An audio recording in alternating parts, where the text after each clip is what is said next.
important equation in 481.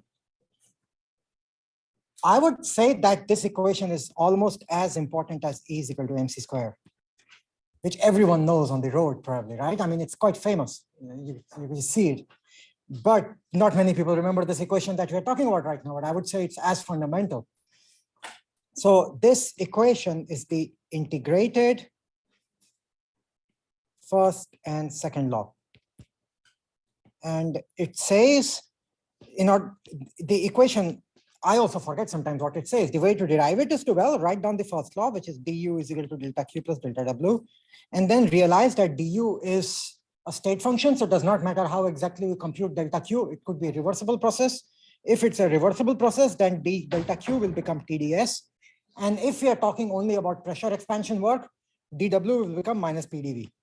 So du is equal to TdS minus PdV is the most important equation in 481. It combines both first and second law.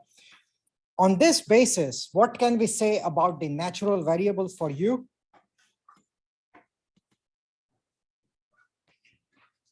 What are the natural variables for u? Natural variable means in this integrated representation, when you write u, what are the variables that are varying as you write u? T and P are not the varying variables here. The varying variables here are S and V. You are looking at change in U as a function not of change in temperature, not a change in pressure. You're looking at change in U as a function of change in S and change in volume. So this means that U has natural variables S and V. And later, starting next week, we will start talking about chemical potential and variable composition systems. Then the third natural variable that will come in is number, and then it will be complete. But for now, for a constant composition system, the natural variables for U are S and V. And this representation of du is equal to TdS minus PdV immediately leads to Maxwell relation. It leads to some other useful identities also. So from equation 1, we can see that partial T by partial V at constant S must be equal to minus partial P by partial S by constant V. This is our Maxwell relation number 1. Okay, it immediately follows from this one. We can say one more thing out of this. We can compare this equation 1 to du is equal to, let me write it down separately. So this can also be compared to du is equal to partial u by partial s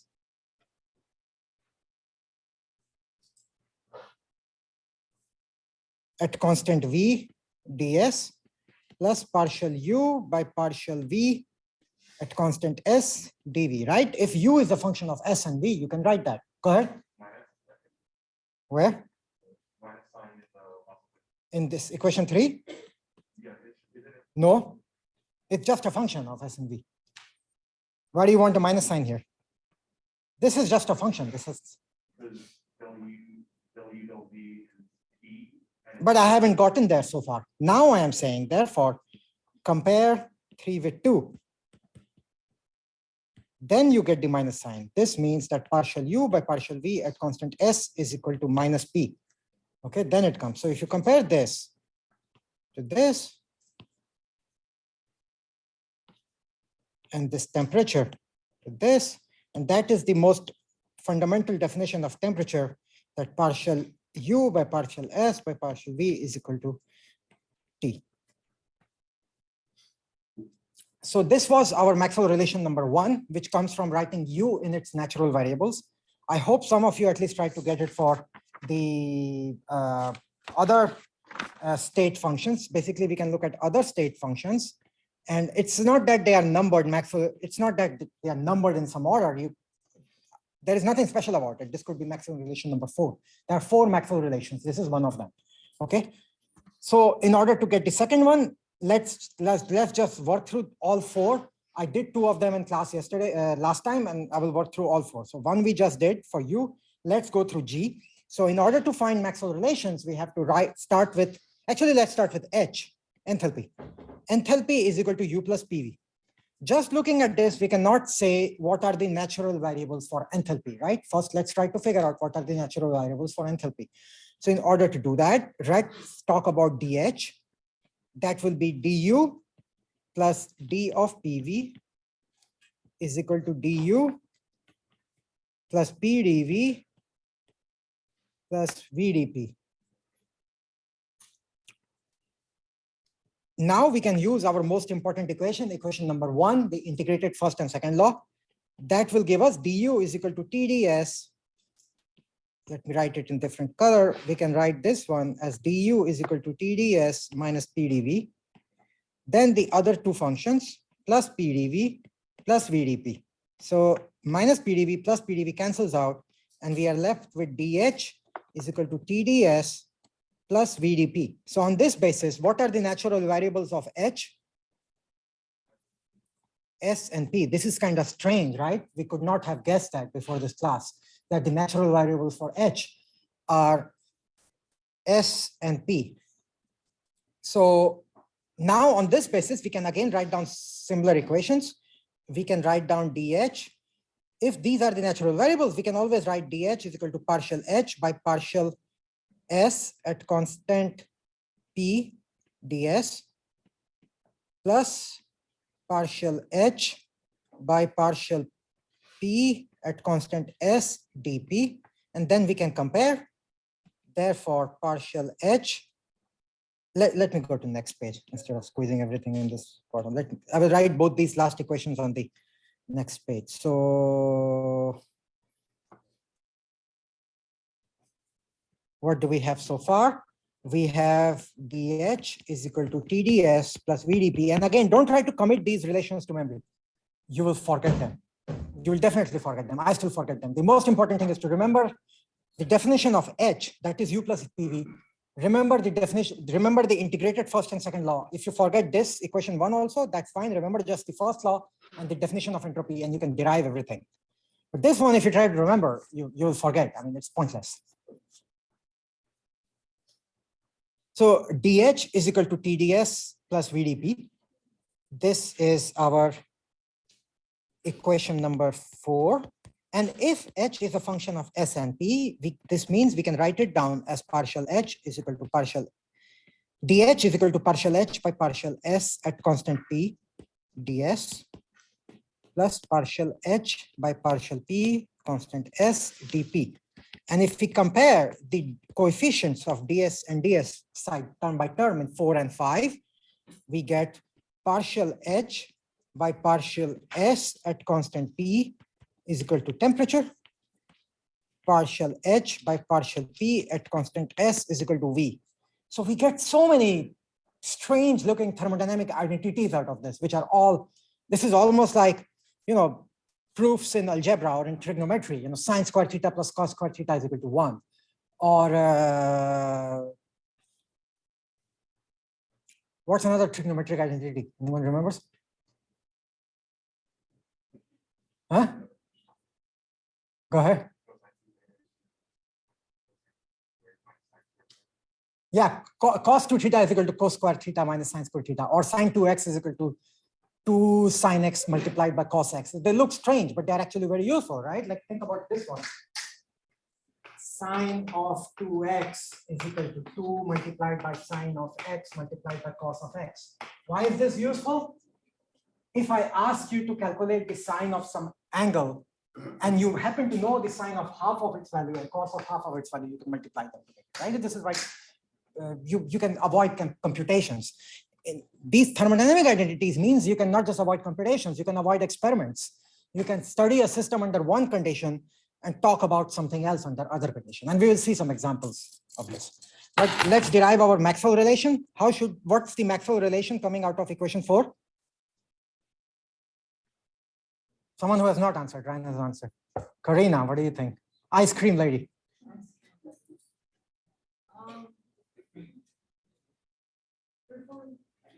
No, let's go through it carefully. So we are gonna take this thing and differentiate it with respect to what? S or the other one? Are you sure?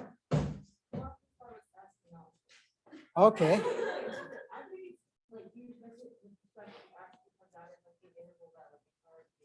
Yes, but for Maxwell relation, the idea is once you have, remember, once you have written down df is equal to g dx plus h dy, then partial g by partial y at constant x is equal to partial h by partial x at constant y. So partial t over partial p at constant is equal to? Wow, you nailed it. But you will commit this to memory. No, don't do it. Okay, please don't commit this to memory. And you will find these magic squares on the internet which help you commit Maxwell relation to memory. If you're going to take an MCAT or whatever where you can't take cheat sheets, then it makes sense to remember that mnemonic. But for this class, I do not expect you to remember these equations. You should be able to derive them quickly, just like Corina did with great confidence. Okay, so that's Maxwell relation number 2. Again, nothing special about it being number 2. I just happened to derive it second. Which one can we do next? So we have done U and H. What else can we do? You have a question? Go ahead.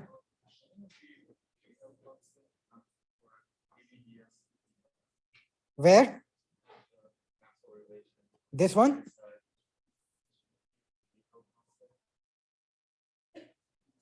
Oh, yeah. Partial T by partial T by partial P at S constant. Are you talking about this side or the right side? Partial V by partial S at P constant. What did I have? I had written T. Oh, that's terrible. Sorry. See, that's why I don't commit it to memory. Okay, which one should we do next? We have done U and H. Huh? Yeah, we're going to do all 4. So we did U and H. Let's do A. A is equal to, anyone remember the formula for A? What, Andrew? U minus TS, correct. U minus TS. And today we will also talk about what is the significance of A and G. And so just recall, we had done, let's work through both of them over here. And G was equal to H minus TS, right? This is how we had defined these 2 state functions. So actually, there is no point in squeezing everything here. Let's just do A first. A is equal to U minus TS. So, okay, how do we proceed? Once again, dA is equal to du minus TDS minus SDT. What can we do next? We will use our favorite equation. Du is equal to TDS minus PdV minus TDS minus SDT. TDS minus TDS cancel out. We get dA is equal to minus PdV minus SDT. So what are the natural variables for A? V and T. So now we can write it down as dA is equal to partial A by, so anytime you write down an integrated first and second law for one state function, you get 3 relations out of it, right? You get a Maxwell relation, and you also get a relation by comparing the derivatives in 2 equivalent expressions. So every state function gives you 3 relations. 4 state functions give you 12 new relations. There are 12 different equations that you could not have imagined beforehand. They really require integrating first and second law, and they are all quite useful. Which one will be useful when? That's the hard part. Even if you had them written in front of you for a problem at hand, it takes some intuition to get a sense and some experience in which one to use. So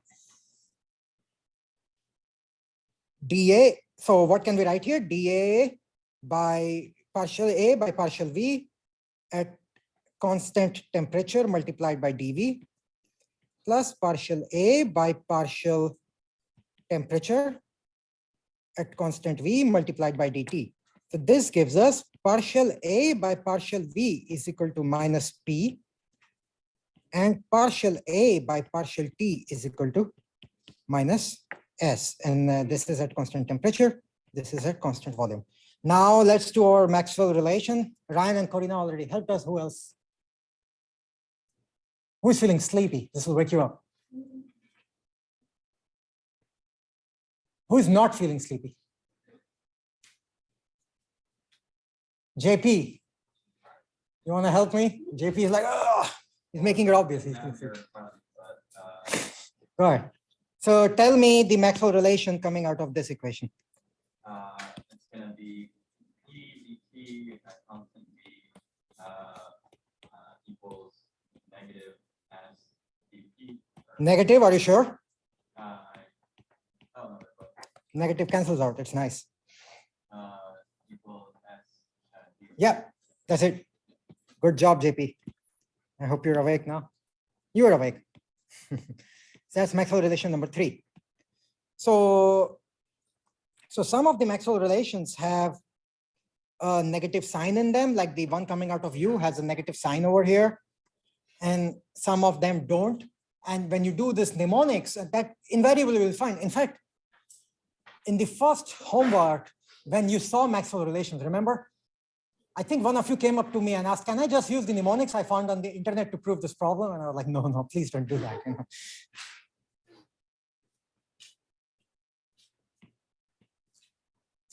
Hannah, you did that, right? Yeah, Hannah smiling inside her mask. Sorry, Hannah.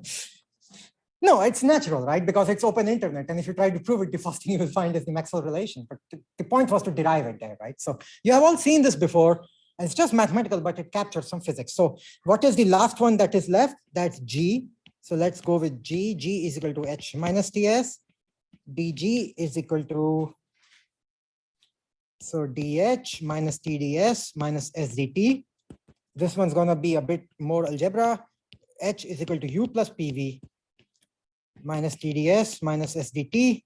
So that's going to be du. du is equal to TdS minus PdV plus d of PV, that is PdV plus VdP minus TdS minus SDT.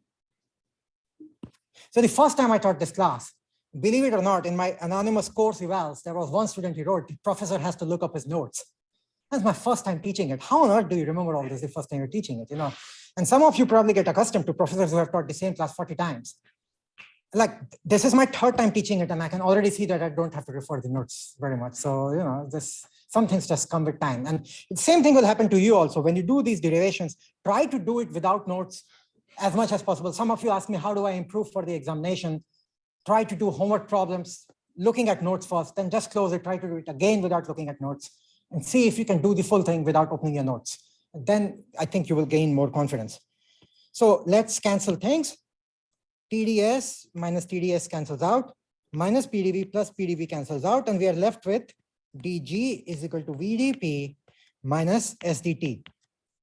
Okay. So what can we say from this? First equation we can write is partial G is equal, dG is equal to partial G by partial P at constant T dP plus partial G by partial T at constant P dt. Therefore, partial G, and I'm going to show you how very useful this relation is in a moment. Partial G by partial P at constant T is equal to V, and partial G by partial T at constant P is equal to minus S. Okay. And what can we say about our Maxwell relations here? Who wants to wake up?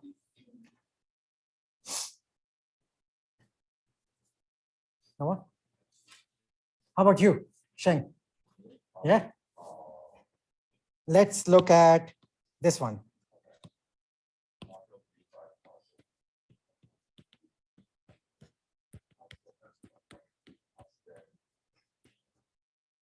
What should be the denominator here? Partial P at constant T. So that's our 4th Maxwell relation. So this equation, for example, we just derived. I actually used it in my last research paper, and I will show you how. So let's see, I will just open up the paper.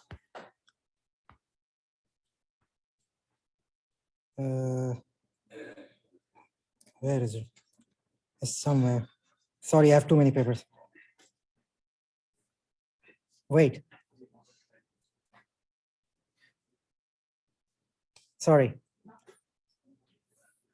Oh yeah, here it is, second one. Let's go to this one. So, and you will have this in the next homework problem, so pay attention. Okay. I'm not asking you to produce all the research from the paper, but there will be something done here which will be helping you in the next homework problem. So in this paper, we are looking at urea. Urea is a simple molecule. When urea crystallizes, it can form two different crystal forms. In this form one, the molecules are arranged more like a square. In this form two on the right side, it is more stretched. So you can distinguish these two forms by looking at the angles θ1. And by the way, this is paper by your fantastic TA, Connor. This is first paper. It just got accepted in Journal of Physical Chemistry. So it's okay. So you have these two angles. So the question is, so these two things are called polymorphs when a crystal can exist in two different phases. Okay. So at ambient conditions, urea tends to exist in a certain polymorph, which is called polymorph number 1, which is marked over here. But there is another polymorph number 4, which can also take. So what Connor did in this calculation, in this paper, is to calculate the free energy difference between 1 and 4. Okay, so let's see if you're all paying attention. So if I get that the free energy of 1 is lower than the free energy of 4, then which one should be more stable at constant temperature and pressure? Go ahead. 1. Why? Be rigorous. Remember Clausius inequality? What does Clausius inequality tell us? Clausius inequality tells us that the spontaneous change is one in which ds is more than delta q by t, right? And this was very general. This was S of the system. Then the whole idea behind introducing G and A was that at constant temperature and pressure, spontaneous direction is one in which the free energy goes down, right? But if I was talking about constant temperature and volume, then it would be the Helmholtz energy that would have to go down. So here we are talking about constant temperature and pressure. So Connor calculated in this paper using some type of calculations that I do in my lab. He calculated the free energy difference between the two polymorphs at ambient condition. But it is known that one of these polymorphs actually becomes more stable at the higher pressure. So in this paper, you will see, and this paper is your hint for the upcoming homework problem, Connor calculates the pressure at which the transition happens. The other polymorph becomes more stable, okay? And we will explain it nicely in the homework, but the idea in order to do this was to use this relation that partial G by partial P at constant T is equal to volume. So Connor knew the difference between the volumes and he could go and calculate a model as he keeps increasing the pressure. So at room, so it's something like this. You have pressure and you have two curves and it looks something like this. This is the free energy for polymorph number 4 and this is the free energy for polymorph number 1. So at low pressure, at ambient pressure, 1 is more stable. It has lower free energy. But as you increase the pressure, 4 becomes more stable. And you will be using this equation that you just derived to do it for a polymorph. Connor will give you some fictional molecule. I don't know what he's designing the problem. And so you will see exactly how this is useful. So in this case, we did not do an experiment on the polymorphs on urea at the higher pressure, right? It's very hard to do. Creating higher pressure in the laboratory is hard. But just by calculating something at room temperature, we could go and calculate what is the pressure at which this becomes correct. And in this paper, we show, for example, that we get the right pressure. So these things are extremely useful. This is just an example from my own research. So these relations are very useful. So here we used partial G by partial P at constant T because our setup, our experiment was a constant pressure temperature setup. He was doing something called molecular dynamics, which was under constant pressure and temperature. If your experiment was under constant temperature and volume, then you would have thought about A, not G, okay? Which brings us to the, so this is our Maxwell relation. I'm gonna show you one more application for this. So wait for, which homework? It's homework 4 now, right? Wait for homework 4, you will see a problem. It will be out Monday or Wednesday, where you will put this to use for the polymorph problem. But let's do something else with it, which is actually quite useful. And everyone remembers ideal gas? Let's hope so. Disaster. I will be a terrible teacher if you forgot. I should like jump off a roof or something. But everyone remembers van der Waals gas. How do we derive? How do we write down van der Waals equation from this? I always forget the final equation. So I start by saying, well, there is some excluded volume, right? So PV minus NB is equal to nRT. So if I just did this, it will give me P is equal to nRT by V minus NB. Then I remember that I also have to acknowledge for the long range attractive forces, and that leads to A rho square, right? What is rho square? It is N squared by V squared. So this was our van der Waals forces. So now one of the things that we talked about was internal pressure, right? Remember pi t, we had that when we were talking about du. When we spoke about du as a function of volume and temperature, we wrote down du is equal to partial u by partial t at constant v multiplied by dt plus partial u by partial v at constant t multiplied by dv. And this term was the pi t. What was pi t for ideal gas? Why?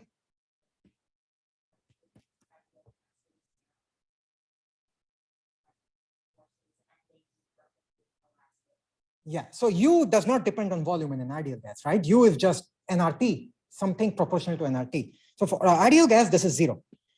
The question now I ask you is, what is pi t for a van der Waals gas?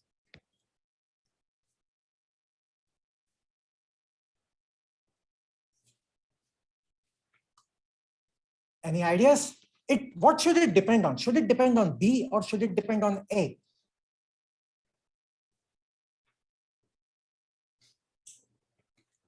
Go ahead. Then. Why? Because it's internal pressure, right? Yeah. And A is attractive force. Yeah. Yeah. So it should depend on A. It should not really depend on B. But how should it depend on A? Turns out pi t for a van der Waals gas is AN square by V square. Exactly the term that you wrote over there. And you cannot derive this without integrated first and second law. This is very puzzling to me. I still don't quite understand it. Why is it not? I actually gave it in the homework problem 2 years ago to derive it. And one of the students, his name is Matt Laskowski. Anyone knows here Matt Laskowski? He knows. He's a very good runner. So Matt came and told me, you just can't do it. You tried and tried and tried and tried, and it went crazy. And then I realized you cannot do it without using first and second law of thermodynamics. But we will derive it using our relations. So in order to do this, first let's just work for, let's derive both of these using our superior understanding of thermodynamics, where we have mixed both first and second law. So in order to do this, let's look at pi t. What is pi t? Pi t is partial u by partial v at constant temperature. So we know du is equal to TdS minus PdV, right? That's our integrated first and second law. Therefore, du by dv is equal to TdS minus P. Therefore, partial u by partial v at constant t is equal to, so I forgot the dv here, is equal to t partial s by partial v at constant t minus p. So this is yet another relation that immediately follows from the integrated first and second law. So this relation has a name. Atkins actually calls it the thermodynamic equation of state. We are not going to do much with it, but, and if you forget that it has this name, that's totally okay. But it's just a relation that you can derive from. It's equivalent to the integrated first and second law. So I really don't expect you to remember this thermodynamic equation of state, but you should remember this one. So let's use this relation for, how far did we go in equation numbers? We lost count. Let's just call it equation number 7 for no reason. So let's use, now those of you who are not in class will get very confused. Where did the middle equations go? That's the advantage of coming to class. Let's use PV is equal to nRT in 7, okay, in ideal gas to get pi t out of this. Hannah explained intuitively and we got a sense. We thought about it from looking at U directly, right? But we don't want to use that. Let's see if we can get it out of this equation. So if PV is equal to nRT, then P is equal to nRT by V. Therefore, partial P by partial T at constant V is equal to NR by V, right? Because it's constant V. So these things are just like a constant coefficient. Therefore,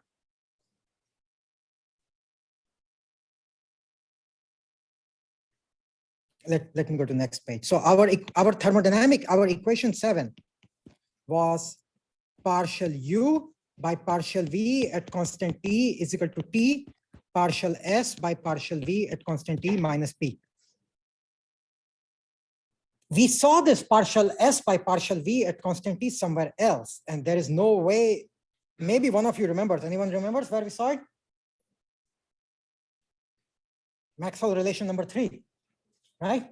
That was exactly partial S by partial V at constant T is equal to partial B by partial T at constant V. I'm saying so many partials, I know it's like. So this is equivalent to writing partial U by partial V at constant T is equal to T, partial P by partial T at constant V minus P, using Maxwell relation number 3. So these equations are equivalent, but do you see the enormous difference between the first one and the second one? The second one has no entropy, right? So if you look at second one, you almost think maybe I could have done this equation only on the basis of my first law of thermodynamics, but you cannot do it. In order to derive this second equation, and this is a challenge for you, whoever can derive this second equation without using second law of thermodynamics, without using the concept of entropy, I will buy you a burrito at Taqueria Habaneros. How about that? Okay. Or something equivalent, ice cream or whatever you want.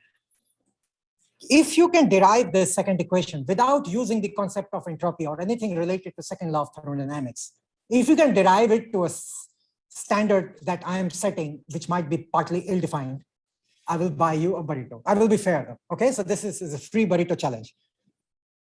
Let me mark it to confuse people who look at the notes later without attending class. Free burrito challenge. Okay, let's go further from this. So let's go back to our ideal gas. P is equal to nRT by V.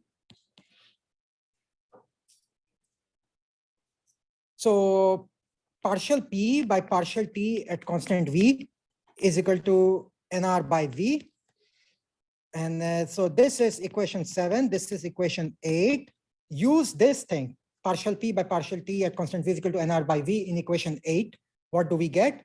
We get partial U by partial V at constant T is equal to T multiplied by this thing, NR by V minus P. What is that?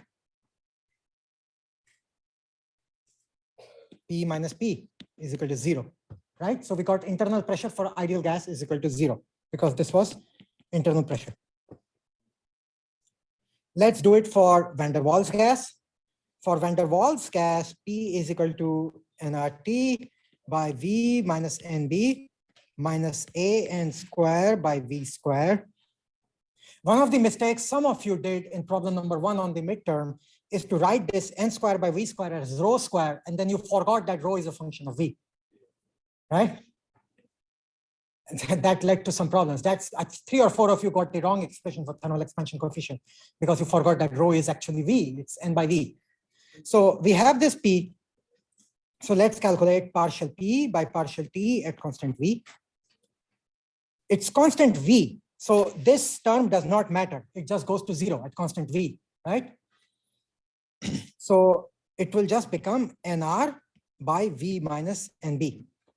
So if you put this equation 9 in 8, what do we get? We get pi T is equal to partial U by partial V at constant T is equal to T multiplied by this thing, nRT by V minus NB minus pressure. What is pressure? Pressure is this thing over here. So this becomes nRT by V minus NB minus nRT by V minus NB plus AN square by V square is equal to AN square by V square. So we have just shown that the internal pressure for a van der Waals gas is indeed AN square by V square. I'm going to give this problem very likely in your exam. this derivation that I just did. I will just ask you, show that the internal pressure for an ideal gas is proportional to square of the density. And you will have to, and I will say, show it using, show rigorously. Okay, so you will have to go through the math. It might show up in your next homework, it might show up in your exam, but this is important. Any questions about this? Huh? Stay there? Okay, I'll stay. I'm here. It should have been so much, they have all this technology, right? Only if they could have split the boards and made it a bit bigger, it would have actually been useful.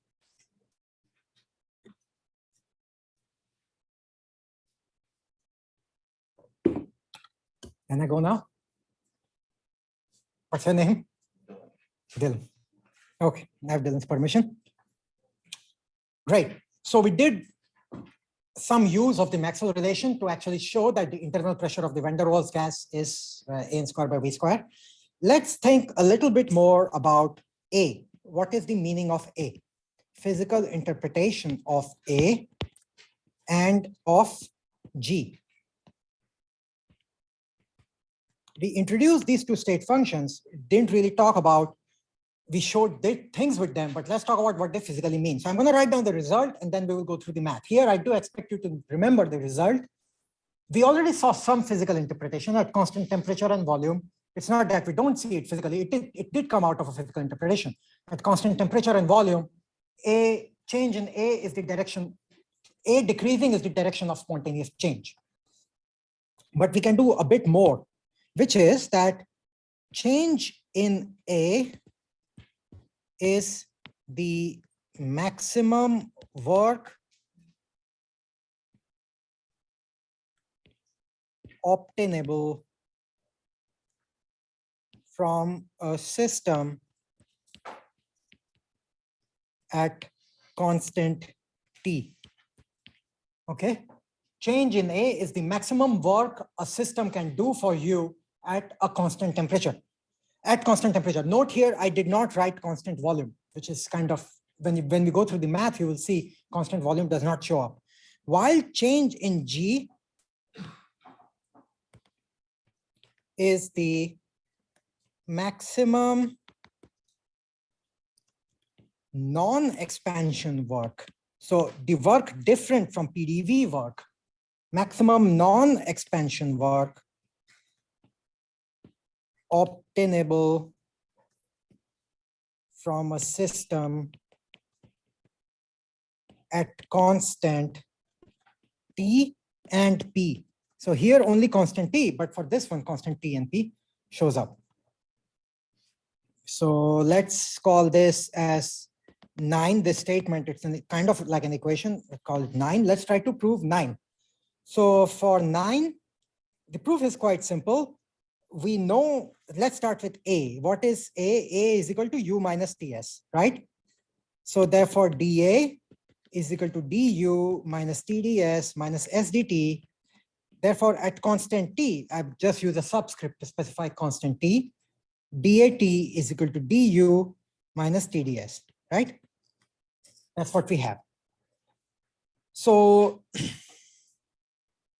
by the way, I'm going to go through this proof quickly, and then my plan is to post you a small video on Slack, on Zoom, of me going through the proof slowly. Okay, I will work through it slowly on that video if today's class is not clear to you, so you can go and look at it, because on Monday I want to start with chemical potential. So DAT is equal to du minus TS. So now let's go to Clausius inequality. Clausius inequality says that spontaneous change is when ds is more than delta Q by T, right? Therefore, TDS is more than equal to delta Q, which is equal to du minus delta W. Therefore, du is less than equal to TDS plus delta W, or delta W is less than equal to, no, delta W is more than equal to du minus TDS. So you can, if you see both of these, you can see the picture that is emerging. When you are getting work out of a system, when a system is doing work for you, is it going to be positive or negative? in our convention? Work done on a system is positive, right? When you're expanding a system, you're doing work on it. No, yeah, so let's just be consistent. Work done on a system is positive. Work done by a system is negative. When work obtainable from a system is negative. So this means that this thing is a negative quantity when we are thinking about work obtainable out of a system.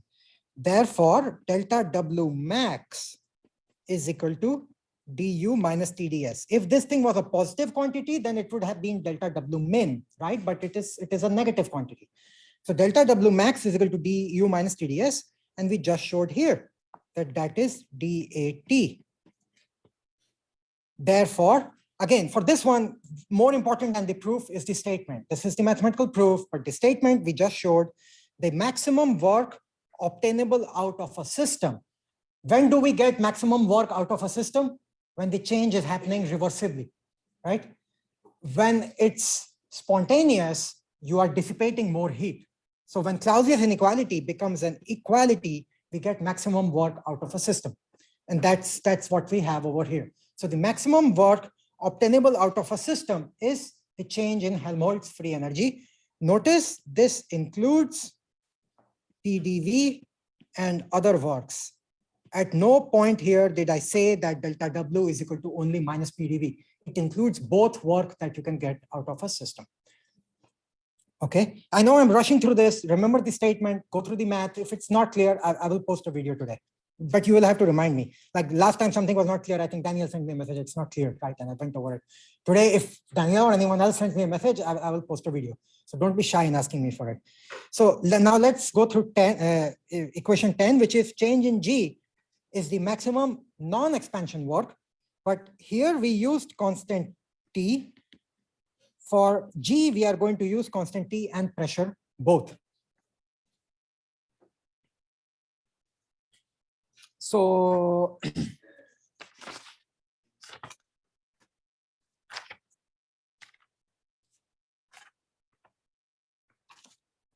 for that, let's start with G is equal to H minus TS, and I'm gonna go fast through the algebra, okay? So don't try to copy everything, just stay with me and the notes will be online. So DG is equal to DH minus TDS minus SDT is equal to TH minus TDS at constant T, right? We are going to use constant pressure also here, but we haven't used it yet. At constant T, DG is equal to DH minus TDS. Now, what is DH? DH is equal to DU plus PDV, DU plus D of PV is equal to DU plus PDV plus VDP, or DU plus PDV at constant P, right? Therefore, DG is equal to DH. We can substitute this one over here. DU. Actually, yeah, sorry, I'm going too fast. I will probably post a video. Let's just stick with this. DH is equal to DU plus D of PV. Therefore, DG is equal to DU plus D of PV minus TDS. Now let's use our favorite equation, the integrated first and no, just once, yeah, the integrated first and second law. So that will make DU is equal to TDS, but now instead of PDV, the integrated first and second law said DU is equal to TDS minus PDV. I'm going to keep it a bit general. I will just call it as delta W reversible, which includes pressure volume work and other works, plus dPV minus TDS. TDS minus TDS cancel out. We are left with delta W reversible plus D of PV. Now delta W reversible can be split into delta W reversible coming from expansion work plus delta W reversible coming from other work. And this thing can become PDV minus plus VDP. At constant pressure, this is equal to 0 at constant P. So this becomes delta reversible other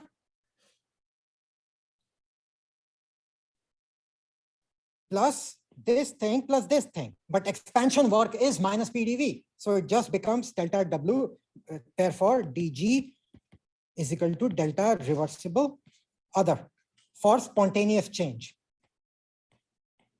And through the same argument, spontaneous change at constant temperature and pressure. Therefore, DG is max non-expansion work out of a system. And I know I went through this at supersonic speed, so I will post a video on this. If it's not clear, just send me a message. But first, try to remember the main statement here. What is the significance of A and G? The proof, go through the notes, go through my video, even at the fast speed, and work through it, and hopefully it will become clear. If it is still not clear after today's video, then I will post an even slower video.